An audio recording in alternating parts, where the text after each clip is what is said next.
Hello বন্ধুরা, কেমন আছো সবাই? আশা করি যে যেখান থেকে ভিডিওটি দেখছো সবাই ভালো আছো, সুস্থ আছো। আমরাও মোটামুটি ভালো আছি।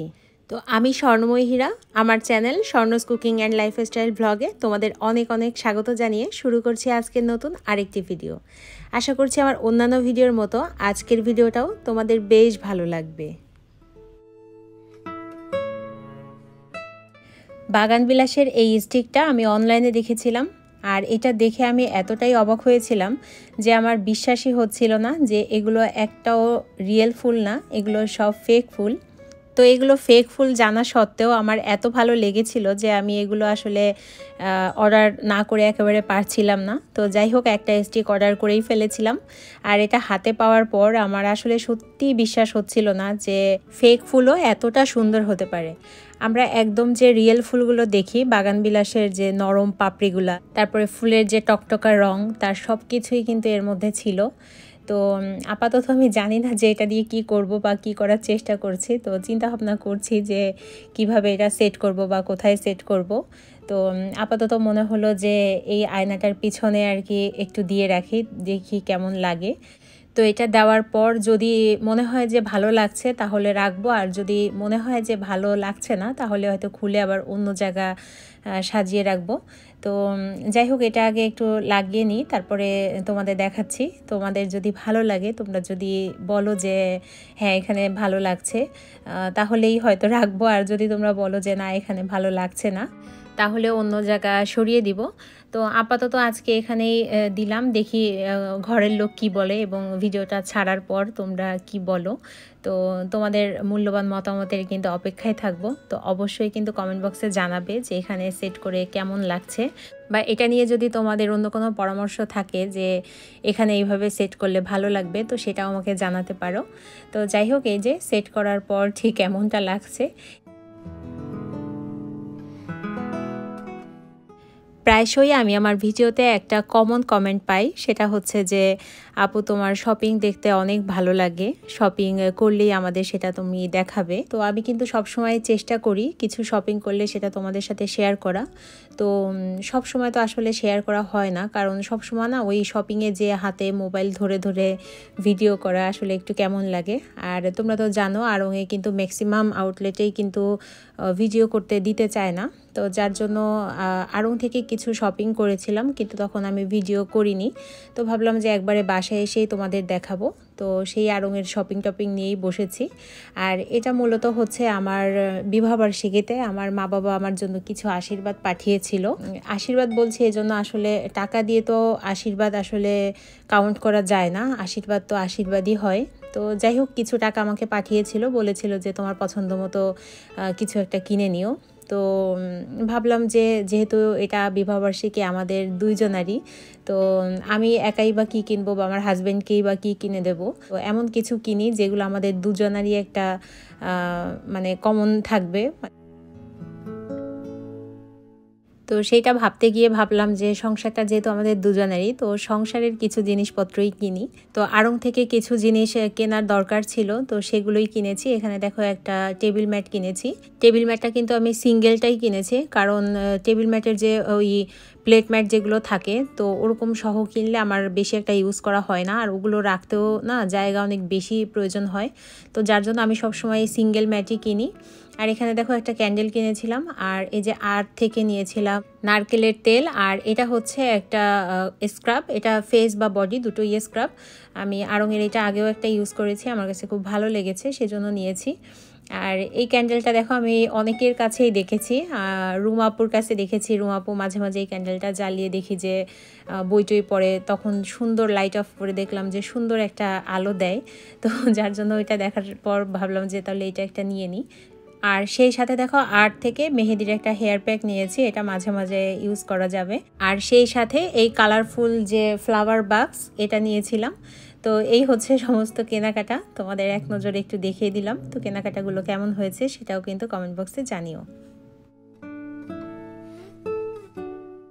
তো আজ কিন্তু সন্ধ্যা থেকেই ভিডিওটা স্টার্ট করেছি, দেখতেই পাচ্ছ এপাশে মেয়ে তার টিচারের কাছে পড়ছে, আর ওদিকে কিন্তু মেয়ের বাবাও তার পড়া পড়ছে। মাঝে মাঝে আমি তো ভুলেই যাই যে আমি কোনো একটা সংসারে আছি, আমার কাছে মনে হয় যে আমি একটা কোনো মানে স্টুডেন্টের যে মেস থাকে না, আমি সেই টাইপের কোনো মেসে আছি। মানে যে ঘরেই যাচ্ছি সেই ঘরেই হচ্ছে পড়ালেখা পড়ালেখা পড়ালেখা। তো যাই হোক, তারা তাদের কাজ করুক। আর এই পাশে দেখো আমি হচ্ছে তাদের জন্য একটু সন্ধ্যার নাস্তা বানাতে এসেছি। এখানে হচ্ছে একটু ভাপা পিঠা তৈরি করে নিচ্ছি। এখানে কিন্তু সমস্ত কিছু আমার খালা রেডি করে দিয়েছে, আমি পিঠাগুলো শুধু নামিয়ে নিচ্ছি, আমি এটুকুই করছি। তো দেখো একটা কিন্তু কোনো মতে নামিয়েছিলাম, তবে এইটা এত গরম হয়েছে মানে আমি ঠিকমতো হাত দিতেই পারতেছি না, ভাপটা এত এসে হাতে লাগছে। তো তারপরে যেটা করলাম যে একটা চামচ এনে চামচে দেখো এইভাবে করে তুলে পিঠাটা তুলে নিলাম। পিঠাগুলো দেখতে কিন্তু যতটা সুন্দর হয়েছে, খেতেও কিন্তু মজা হয়েছে, যদিও একটা পিঠা একটু ছাড়িয়ে গেছে। আমি নামানোর সময় একটু ঠিকমতো প্রথমটা নামাতে পারিনি, তো যার জন্য এরকম একটু ছেড়ে গেছে। তো যাই হোক, কোনো ব্যাপার না, নিজেরাই তো খাবে, ঘরের লোক যেহেতু খাবে, একটু অসুন্দর হলেও কোনো সমস্যা নেই। তো শীতের সন্ধ্যায় এরকম গরম গরম ভাপা পিঠা খেতে কিন্তু খুবই ভালো লাগে। আমার বাসায় কিন্তু শীতের সময় প্রায়ই কিন্তু এরকম করেছি, তবে তোমাদের সাথে কেন জানি কোনোদিন শেয়ার করা হয়নি। আমার বাসার খুব সুন্দরতম একটা দৃশ্য আজকে তোমাদের সাথে শেয়ার করতেছি। দেখো, মেয়ে টিচারের কাছে পড়ে আর একটু পরপর এসে বাবার কাছে একটু আদর খেয়ে যায়। তো এত সুন্দর একটা দৃশ্য আমি প্রায় সময় কিন্তু উপভোগ করি। তো আজকে একটু ফ্রেমবন্দি করে রাখলাম তোমাদের সাথে শেয়ার করার জন্য। দিন যতই যাচ্ছে জীবনটা যেন আমাদের ততই ছোট হয়ে আসছে। সময় পেলেই আমরা এখন কি করি, মোবাইলের স্ক্রিনে আটকে যাই। আমরা যেখানেই যাই না কেন, রাস্তাঘাট বলো, বাস স্টেশন, ট্রেন স্টেশন, এমনকি হসপিটালেও যদি আমরা যাই, তাহলে আমরা কি করি, রোগীর পাশে বসে যেন আমরা মোবাইলের জগতেই বুঁদ হয়ে যাই। এই মোবাইল থেকে কোথাও যেন আমাদের মানে কোনো রকমের মুক্তি নেই। তো আমরা বড়রাই হচ্ছে মোবাইল থেকে আমাদের দূরে রাখতে পারি না, আমরা মোবাইল থেকে আমাদের নিজেদের কন্ট্রোল করতে পারি না। আর বাচ্চাদের কথা কি বলবো, মানে বাচ্চাদের উপর মনে হয় এর প্রভাবটা এখন সবচেয়ে বেশি, কারণ ওরা তো আসলে এখনও অবুঝ। মানে ওরা সুযোগ পেলেই যেটা করে, মানে ফোনটা হাতে নিয়ে অমনি দেখা শুরু করে দেয়, এবং কিছু না বললে দেখা যায় কি ঘন্টার পর ঘন্টা ওই ফোনেই ওরা কাটিয়ে দেয়। তো আজকাল দেখি যেটা হয় যে মানে বকাবকি করলেও মানে কোনো রকমের কাজ হয় না, সেটা আমার ঘরে হোক বা আমি আশেপাশে আরও যে কয়জনের কাছ থেকে শুনি যে এই জিনিসটা এখন মাত্রাতিরিক্ত হয়ে যাচ্ছে। তো এখন যদি আমরা এ ব্যাপারে আরও সচেতন না হই, তাহলে এক সময় দেখা যায় কি যে এই ব্যাপারটা কন্ট্রোলের বাইরে চলে যাবে। তো এর জন্য যেটা করতে হবে, ওদের একটু বেশি বেশি করে সময় দিতে হবে। আর যেটা করতে হবে যে ওদের উইকলি রুটিন বা ডেইলি রুটিনটা এমন থাকবে যে পড়ালেখার পাশাপাশি বিভিন্ন অ্যাক্টিভিটিসের সাথে ওদের জড়িত রাখতে হবে, যাতে করে ওরা মানে চাইলেও ওরা মোবাইল যে ধরার বা টিভি দেখার এই টাইমটা যাতে ওরা না পায়। তো আমি কিন্তু সেইভাবে করেই আমার মেয়ের অ্যাক্টিভিটিসগুলো বা ডেইলি যে রুটিন বা উইকলি রুটিনটা ওইভাবে সেট করেছি। পারলে একসময় তোমাদের সাথে শেয়ার করব। তো যাই হোক, এখন যেহেতু মোবাইল থেকে একটু ওকে দূরে রাখার চেষ্টা করছি, তো ওই টাইমটাতে তো দেখা যায় কি যে ওকে তো বিজি রাখতে হবে যে কোনোভাবে। তো করি যে ওকে হচ্ছে সময় পেলেই একটু শপিংয়ে নিয়ে যাই, যে কোনো একটা কিছু টুকটাক কেনাকাটা হলে, এমনকি যদি এরকম হয় যে একটু বাজার লাগবে, একটু ডিম লাগবে, পাউরুটি লাগবে, সেটার জন্য দেখা যায় কি আমি ওকে নিয়ে যাই। এবং আমি ওই টাইমগুলো এমনভাবে সেট করি যে যখন ওর ফ্রি টাইম আছে, যে 1 ঘন্টা বা 1.5 ঘন্টা ওর একটা ফ্রি টাইম আছে, তখনই চেষ্টা করি যে বলি যে অদ্রি চলো আমরা একটু শপিংয়ে যাই বা আমরা একটু এই কেনাকাটা করে আসি। তো এরকম করেই আসলে আমার বাচ্চাকে মোবাইল থেকে একটু দূরে রাখার চেষ্টা করছি। আর তাকে এন্টারটেইন করার জন্য মাঝে মাঝে আসলে তার কিছু অযাচিত আবদার থাকে, তো সেগুলো কিছু কিছু একটু মেটাতেও হয় আমার। তো এই যেমন কয়েকদিন ধরেই ও বায়না করছে তাকে আসলে একটু পার্লারে নিয়ে যেতে হবে, ওর নাকি চুল পড়ছে একটু একটু। তো বন্ধুদের কাছ থেকে নাকি শুনেছে যে চুলের নাকি ট্রিটমেন্ট করালে চুল পড়া অনেকটা বন্ধ হয়। তো ছোট মানুষ, জানি দরকার নেই, তবুও রাজি হয়েছি, কারণ বাসার একমাত্র উঠতি স্টার বলে কথা। স্বাভাবিকভাবেই নতুন জিনিসের প্রতি আগ্রহ থাকবে, এটাই তো স্বাভাবিক। এই যেমন জামা কাপড়, সাজুগুজুর জিনিস, মানে এরকম সব কিছুতেই দেখা যায় কি যে ইদানিং একটু ওর ইন্টারেস্টটা একটু বেশি। আর যেহেতু মোবাইল থেকে দূরে রাখার জন্য একটু চেষ্টা করছি, তো চেষ্টা করি যে সময় পেলেই ওকে নিয়ে একটু কেনাকাটা করতে যাই, না হলে একটু পার্লারে যাই। তো প্রতিবার যেটা হয় সেটা হচ্ছে ও আমার জন্য আমার সাথেই পার্লারে যায়, তবে আজকের দৃশ্যটা একটু ভিন্ন। আজকে প্রথমবার হতে যাচ্ছে যে অদ্রি ওর নিজের কিছু করার জন্য পার্লারে যাচ্ছে, আর এটাই হচ্ছে ওর প্রথম। তো এতে করে ওর সময়টাও ভালো কাটবে, আর একটা ভালো মন্দ ওর একটা অভিজ্ঞতাও হবে। তো ওর অভিজ্ঞতাটা কেমন হবে সেটা ভিডিওর পুরোটা দেখলেই তোমরা জানতে পারবে। তো আশা করি সেই পর্যন্ত তোমরা আমার সাথেই থাকবে। তো যাই হোক, ভিডিওর কথায় আসা যাক। এখানে দেখো আমি কিছু মটরশুঁটি সারা বছরের জন্য সংরক্ষণ করে রাখবো। তো এখানে প্রায় 5 কেজির মতো মটরশুঁটি আমি নিয়েছি। তো এটা আমি সারা বছর কিভাবে সংরক্ষণ করে রাখি সেটাই তোমাদের আজকে দেখাবো। তবে আমি শুধু মটরশুঁটি না, আমি কিন্তু গাজর, ক্যাপসিকাম, তারপরে এই যে লাল মরিচ, এগুলো কিন্তু আমি সব সংরক্ষণ করে রাখি। তো আজকে সমস্ত কিছু দেখাতে পারবো না, যেহেতু হাতে একটু কাজ আছে, বেরোতে হবে।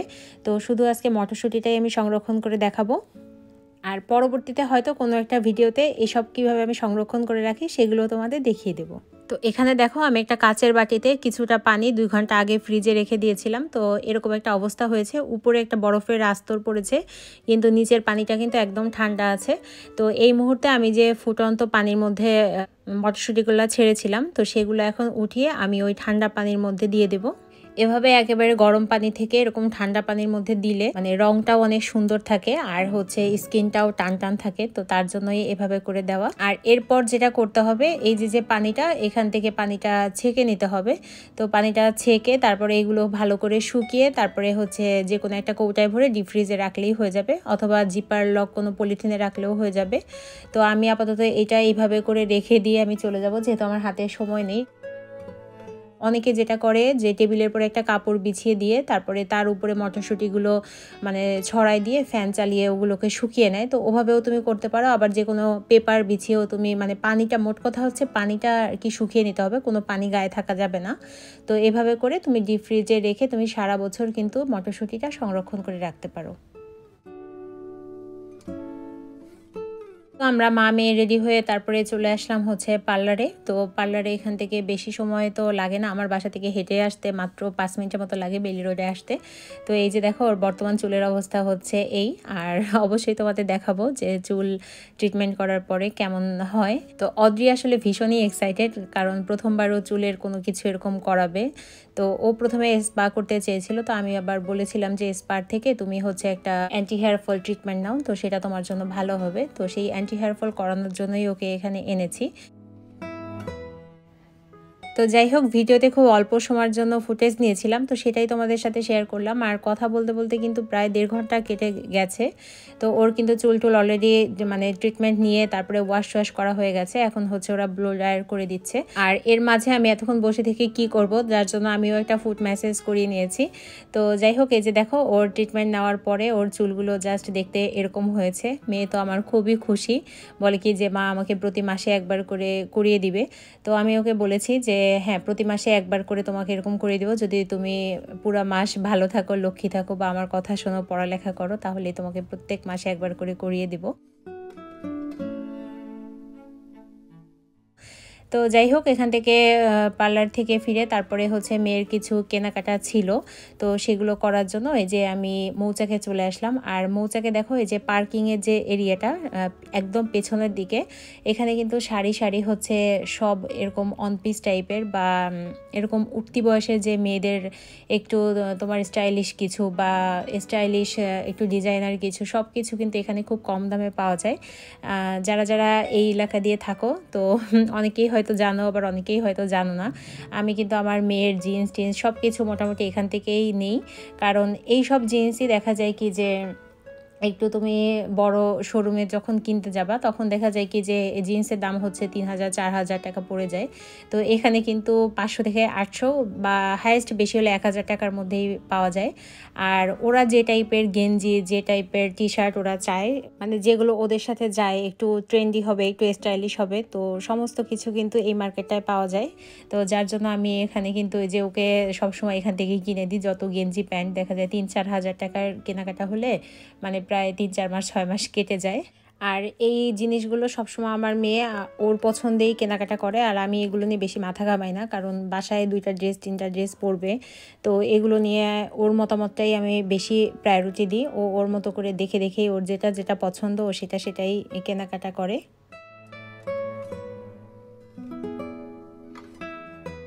পার্লার থেকে মৌচাক থেকে কেনাকাটা করার পরে আমি হচ্ছে একটু এইদিকে আসলাম। এটা হচ্ছে তোমরা যারা মগবাজার বা মালিবাগ শান্তিনগর এই এরিয়াতে থাকো, এই জায়গাটা তোমরা অনেকেই হয়তো চেনো। আড়ং থেকে মৌচাক যাওয়ার পথে এই মামার দোকানটা বাঁধে। আর এখানে মানে আসলে আমার চোখে মনে হয় কি যে প্রত্যেকটা জিনিস মনে হয় এইভাবে করে গুতা দেয় যে আমাকে নিয়ে যাও বাসায় নিয়ে যাও। তো আমার মানে এরকম লাগে। তো আজকে একটু চেয়েছিলাম যে কিছু কেনাকাটা করব, কিন্তু আমার বান্ধবী আবার ফোন দিয়ে আমাকে বলল যে আজকে নাকি ভাইয়ার মানে জন্মদিন, তো সেখানে তার যেতে হবে। তো যার জন্য আমরা তাড়াতাড়ি করে বাসায় চলে আসছিলাম। আর বাসায় এসে তারপরে হচ্ছে রেডি হয়ে এই যে চলে আসলাম হচ্ছে সেই বার্থডে পার্টিতে।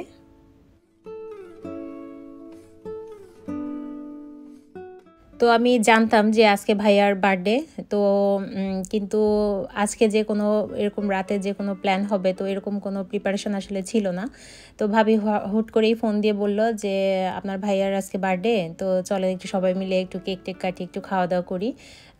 তো খুব বেশি কাউকে যে বলেছে তা না, শুধু আমরা আর ভাইয়ার একটা কলিগ আছে, তো ওনাদের ফ্যামিলি আর আমরা। তো আবার হাজব্যান্ড আবার আসেনি, সে তো আবার পড়ায় ব্যস্ত। তো বললো যে তোমরা যাও, তোমরা মজা করো, আমি একটু পড়াটা শেষ করি। তো যার জন্য আমি আর আমার মেয়ে চলে এসেছিলাম। আর এখানে দেখো প্রচুর খাবার দাবার অর্ডার দিয়েছে, যদিও এগুলো আমি কিছুই খাবো না, এগুলো আমার আসলে এখন খেতেও ভালো লাগে না। তো যাই হোক, তোমাদের এমনি একটু দেখালাম যে কি কি অর্ডার করেছিল। আর ওই যে দেখো আমাদের ছোট্ট আয়রামণি, তো আয়রামণি যার কোলে বসা, আয়রামণির পাপা আজকে সেই ভাইয়ারই বার্থডে। পাশে হচ্ছে যে ভাবি, আর তার পাশে হচ্ছে তার কলিগ, এই পাশে আমি বসা। তো আয়রা আসলে খুবই কিউট, সবাই দেখলে আসলে মাশাল্লাহ বলবেন। তো যাই হোক, আর কি আমরা এই তো খাওয়া দাওয়া শেষ করে তারপরে হচ্ছে বাসায় চলে আসছিলাম। তো সারাদিন পর ব্যস্ততাময় একটা সন্ধ্যা কাটালাম, আর পুরোটাই তো তোমাদের সাথে শেয়ার করলাম। তো তোমাদের ভিডিওটা আজকে কেমন লাগলো অবশ্যই কিন্তু কমেন্ট বক্সে জানাবে, আর ভালো লাগলে একটা লাইক দিয়ে দিবে। তো সবার সুস্থতা কামনা করে আজকে এখানেই বিদায় নিচ্ছি। সবাই ভালো থেকো, সুস্থ থেকো, বাই বাই।